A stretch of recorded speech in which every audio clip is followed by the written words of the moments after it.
When was the last time that you sat in silence, without a phone, music, or a TV, just with your own thoughts? For most of us, it's not something that we do very often. In fact, studies show that nearly half of Americans spend about 5 to 6 hours a day on their smartphones alone. That doesn't even include time spent on laptops, TV, and other forms of stimulation. So here is the chart on that data. In the United States, that's a lot. Of those 5 to 6 hours, that time is spent mostly on highly stimulating content like social media, games, and entertainment. As a member of Gen Z, I recently have started trying to make efforts to reduce my screen time, and it was honestly more difficult than I thought it would be. I deleted apps like TikTok, Instagram, and while it was rewarding, it also made me realize just how accustomed I've become to having constantly something to engage with. I really didn't know how to fill those gaps of time that I filled so mindlessly before without even thinking about it. We constantly rely on social media and entertainment for stimulation. We've gradually lost the ability to be still, and learning to sit in stillness is essential for maintaining mental clarity and overall well-being. First, I'll explain how constant stimulation has become so embedded in our daily lives and the problems that it creates. Constant stimulation is completely taking over our everyday lives. We always have access to our phones, social media, entertainment, and we've developed a habit of filling every moment, whether we're waiting in line, walking somewhere, or even eating. Because of this, stillness is no longer something we naturally experience, it's something that we actively avoid. This constant input doesn't just pass the time, it actually affects how we think and process information. Research shows that our attention is becoming more fragmented, and constant use of digital tools can make it harder to focus, process information, and think clearly over time. On top of that, it contributes to something called cognitive overload.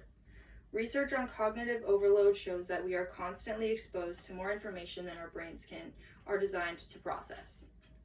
This can lead to reduced attention spans, difficulty with memory, and impaired decision making.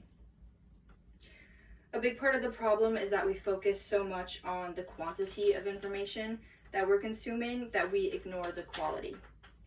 The idea that we are what we consume doesn't just apply to food, it also applies to information. When we're constantly consuming low quality, high stimulation content, it can negatively affect our mental well-being. Over time, we've also become uncomfortable with stillness itself. Silence can start to feel unfamiliar or even uncomfortable. There's often an immediate impulse to reach for our phones the second there's a pause, like when a conversation lulls or we have nothing to do. We rarely allow ourselves to just sit with our own thoughts, and as a result, stillness starts to feel unnatural even though it shouldn't be. So overall, constant stimulation isn't just a habit, it's reshaping our minds and how we think, fragmenting our attention, overloading our brains, and simply making it harder to be still. So if this is a problem, the question becomes, what can we actually do to fix it? The solution isn't to completely eliminate technology, because that's not realistic in this day and age, but it's to intentionally make room for stillness. This isn't about removing all stimulation, it's about creating balance and allowing moments where we're not constantly taking in input. One idea that supports this comes from the book How to Do Nothing, which talks about reclaiming our attention from constant productivity and distraction. The point isn't to literally do nothing, it's just to slow down our attention and allow space for observation and reflection. And this kind of stillness is actually necessary for our brains. Our brains need periods of low stimulation in order to process information, organize thoughts, and function clearly. Rest isn't just inactivity, it's a necessary part of thinking. There are also real cognitive benefits to boredom.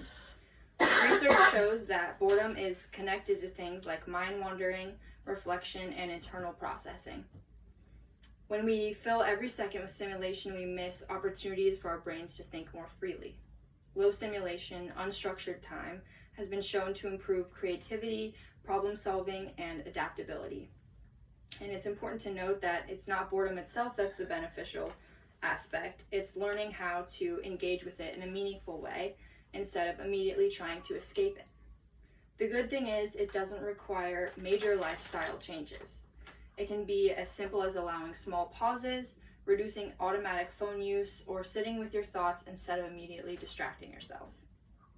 So instead of constantly filling every moment, learning how to allow stillness gives our minds the space they need to reset, process, and function more effectively. So, what would this actually look like in our daily lives? If we continue relying on constant stimulation, it's likely that focusing will become even more difficult.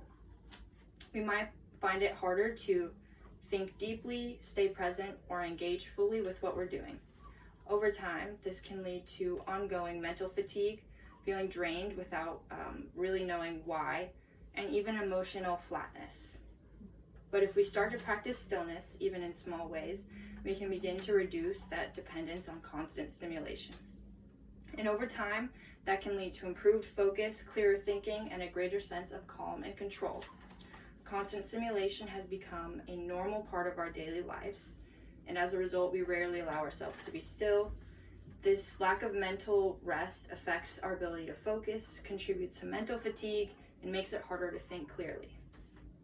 But by intentionally creating moments of stillness, we can begin to regain that clarity and improve our overall well-being. At the beginning, I asked when the last time was that you sat in silence, and for most of us, that's something that doesn't happen. So this week, try something small. Sit in silence for a few minutes, meditate, don't reach for your phone every time there's a pause, try going on a walk without music, or eat a meal without a screen. Learning to be still isn't about doing less, it's about giving your mind the space it needs to think clearly.